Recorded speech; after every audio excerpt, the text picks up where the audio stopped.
Hey, what's up guys? Truini here for Kris Productions. Welcome to episode 2 of Film Basics. If you haven't seen last week's episode, go ahead and click right here, or I'll post a link in the description. Really cool, we get to put a bear in our footage, so definitely check that out. But today we're actually gonna take a look at what settings you can tweak in your camera to get the best possible image out of it.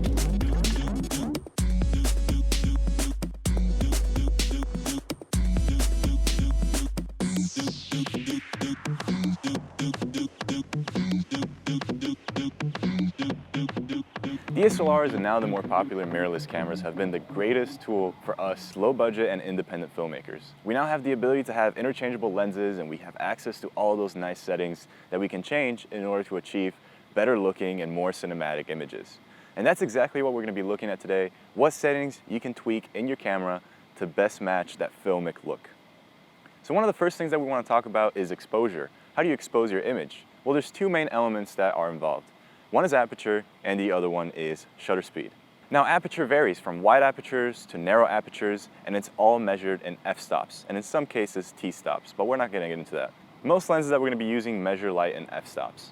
So an example of a wide aperture would be an f2.8 or an f1.4, and a narrow aperture is more of like an f22.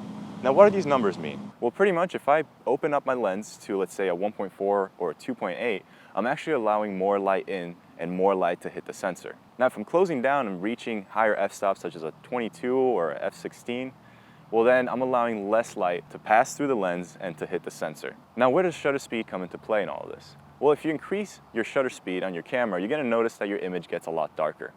But that's not the only thing that's going on. Shutter speed affects how sharp your image is. And not sharp as far as resolution, but sharp as far as motion. So the lower your number of your shutter speed, the more motion blur you're gonna have in your video. Now, this can get pretty confusing when you're thinking about aperture and you're thinking about all these other settings that we're about to talk about, but here's a nice little trick. When you shoot, you wanna shoot at 24 frames per second. And there's a nice rule of thumb for shutter speed based on what frame rate you're using. So let's say we're using 24 frames per second. You want to set your shutter speed to be double what the frame rate number is. So if we're shooting at 24, you want to set your shutter speed to 48. Now, most DSLRs and most mirrorless cameras actually only work in increments of 10. So the closest shutter speed to 48 is 50. And honestly, the difference isn't really that noticeable.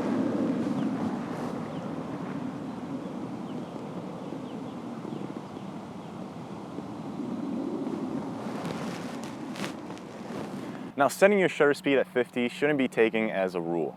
These are more guidelines because there's actually exceptions to all of these things that we're going to be talking about today. Let's say you're shooting a fast-paced action shot. Well, if you have a lot of camera motion and everything is moving in it, having a lot of motion blur can actually make your audience pretty dizzy. So that's one of the few cases where you actually want to increase your shutter speed to get less motion blur and get more sharp movements in your scene. So you see how this is all very subjective. Another example would be if you're using a higher frame rate. Like if you're doing slow-mo, you actually want to bump up your shutter speed quite a bit to get that nice fluid movement when you're later slowing it down. This is very useful, especially if you're using Twixtor and you're morphing frames together. If you have motion blur, it's not going to look as good as having all that crisp detail and not having so much motion blur. So before we move on, there's actually one last thing I want to talk about aperture. Aperture actually affects your depth of field. And this is something that's pretty complex because depth of field isn't something that you can just set a bunch of parameters and have the perfect depth of field every time. Your style and look that you're trying to give to your shot actually dictates what kind of depth of field you want. Now, depth of field is pretty much how much is in focus and how much isn't. That's a simple way to put it, but we're actually going to be exploring depth of field in a completely separate video in episode 3 coming up next week. So one more element that we can talk about exposure is your ISO. Now, ISO is pretty much how sensitive your sensor is to light. Try saying that 10 times fast. Now you're thinking, well, this is great because I can bump up my ISO, go out at night and shoot these amazing shots.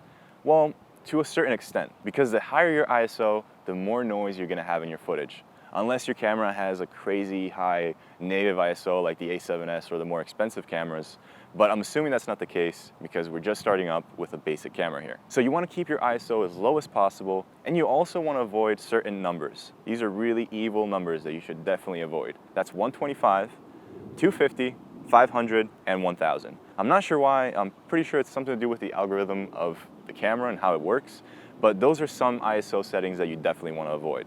If you get noisy footage and you absolutely have to bump up your ISO, there's actually some very good plugins that you can get for a price. And one of the best ones that I found are Neat Video and Denoiser 2 from Red Giant.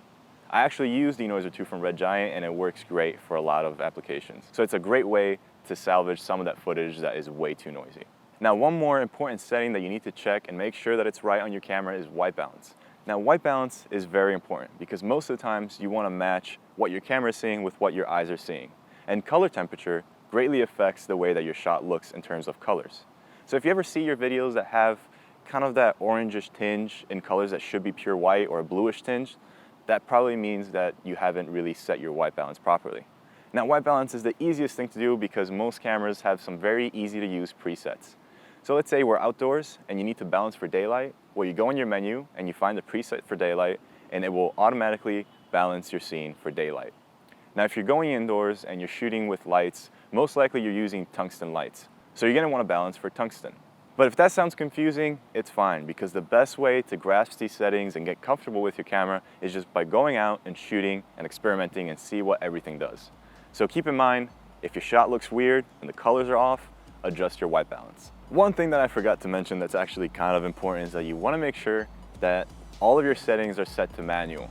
You never want to have your camera do the thinking for you. You as filmmakers need to have full creative control over what kind of image you're obtaining. Alright guys, that is it for this video. I hope you enjoyed it. I'm having a lot of fun making these videos for you guys, and there's definitely a lot more content coming up. The rest of the episodes of Film Basics are gonna get really crazy and intense. We're gonna look at framing, we're gonna look at stuff that seems boring, but guaranteed it will make you a much better filmmaker once you grasp these very basic ideas. So I hope you guys are finding this series useful, and if you are, share the love, spread this with your friends and share it around. It actually helps me a great deal. And if this is your first time on my channel, please hit subscribe. I make videos every week.